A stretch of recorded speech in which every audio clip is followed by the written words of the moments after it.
Hello everybody, this is Gareth Goon Speaks back with part 5 of the previous 4 posts that I done on the New Covenant series. If you want to see the part 1 to 4, you can just scroll down and it will tell you which one to pick between 1 and 4. This is 5.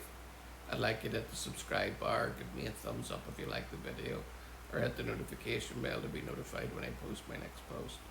Or otherwise you could donate to my ministry and the charities that I support at garethcahoon3@gmail.com on PayPal. This is part 5. The toll collectors, Yeshua'S call in the heart of the Galilee'S tax system.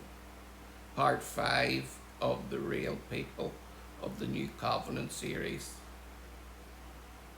The article is part of the Real People of the New Covenant Lives Behind the Names, a series by All Israel News that contextualizes the historical figures of the biblical narrative, exploring the historicity and archaeology of the land, offers an objective framework for reading the text, grounding distant figures within their concrete environment.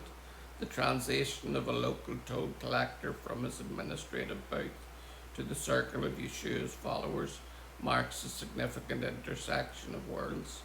In first century Galilee, where economic life was tightly regulated, leaving an official post under the Herodian government was a visible break with the region's fiscal framework. The Galilee of Yeshua'S ministry was a border zone monitored by a Roman Herodian tax apparatus, and the men who handled the books were literate, sharp, and strategically placed within that system. Capharnaum, the border town at the toll gate. To understand the daily world of Mattathieu, the gift of God, one must look at the geography of Capharnaum, or Capernaum as it's known in English. This Jewish settlement lay near the boundary between the tetrarchies of Herod Antipas and Philip, on a busy branch of the Via Marias linking Egypt to Damascus.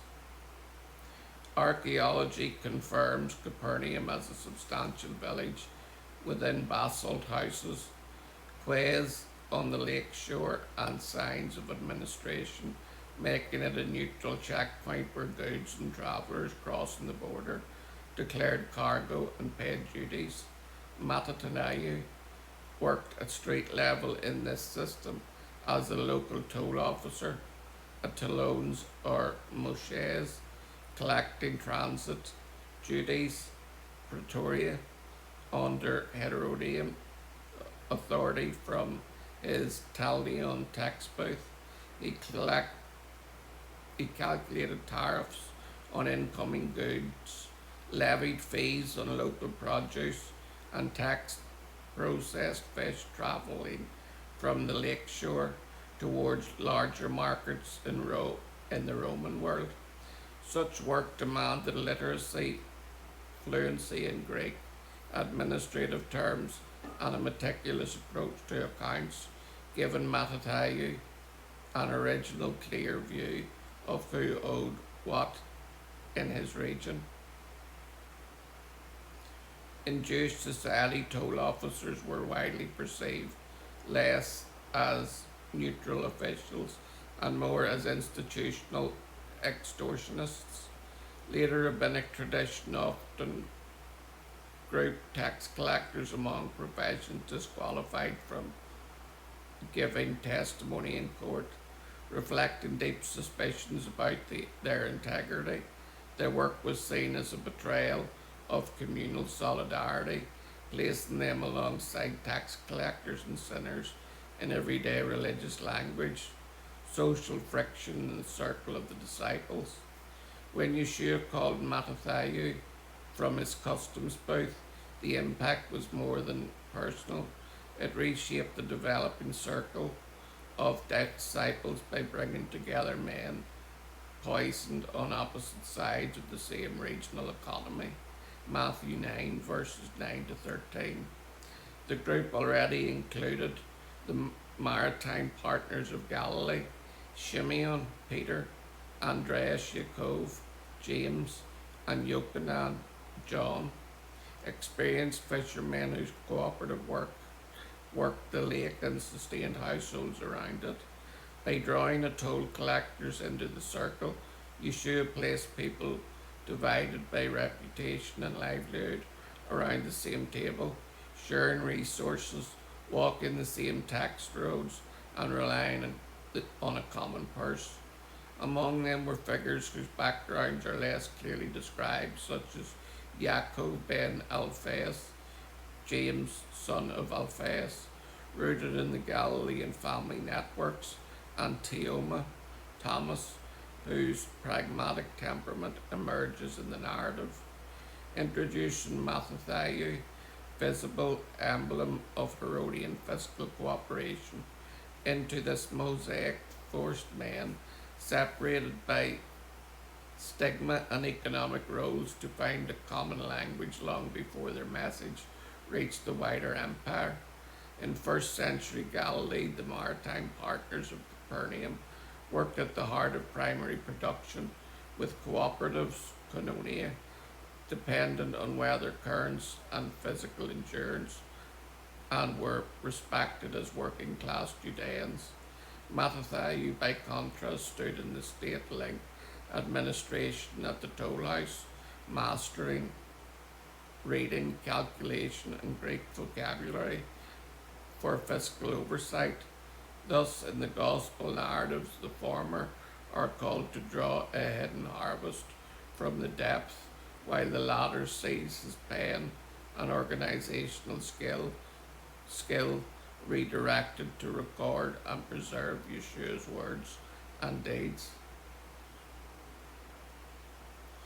Jethro's chief tax collector, Zacchaeus.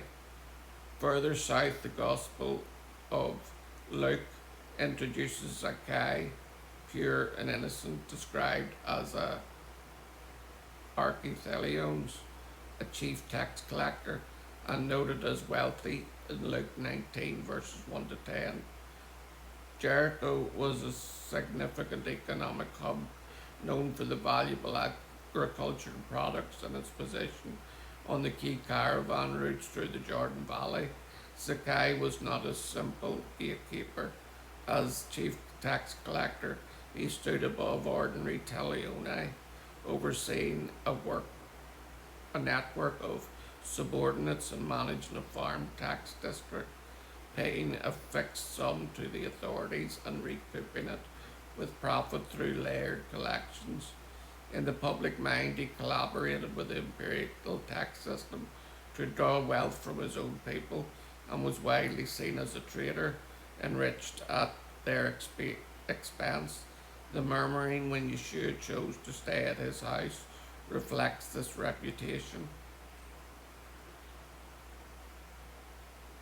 Zacchaeus' response moves within the framework of Jewish law. He pledges to give half his possessions to the poor and to restore fourfold to anyone he has defrauded, aligning his restitution with higher levels of compensation known for biblical legislation on theft and misused property. Economically, such commitments begin to redistribute wealth and unwind advantages accumulated through the position near the top of the local tax ladder. Come back for part 2 of this post. Shalom, Maranatha, and Hallelujah.